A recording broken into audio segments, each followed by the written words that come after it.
Tonight, community members and interest groups across Wisconsin making their voices heard on the state's upcoming budget. News 9's Natalie Sapila is joining us in Minocqua with what some say and what they had to say at the hearing and what they want to see in the future. Well, here at Lakeland Union High School, residents and organizations from across the area came to pitch their needs for the state budget. This is not a social visit for the Joint Committee on Finance. We're here to get the job done. Wednesday, members of that committee making the trip to Minocqua to hear from constituents. It gives our colleagues that are on Joint Finance with us a unique ability to hear all the issues that really face the Northwoods. But before the hearing even started, several state and local groups speaking out outside Lakeland Union High School. We need a common sense, kid-centered budget.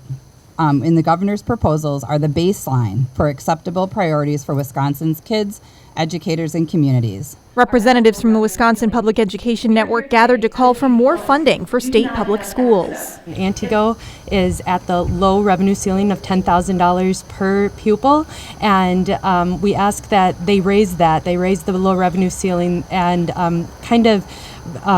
more equally fund students no matter what their zip code is. Members of Citizen Action of Wisconsin also there to call for an expansion of Badger Care. Wisconsin is now only one of 10 states that have not expanded Medicaid, which means turning down billions in federal money every state cycle that could be used to cover more people with health care. They were joined by Democratic State Representative Christina Shelton of Green Bay.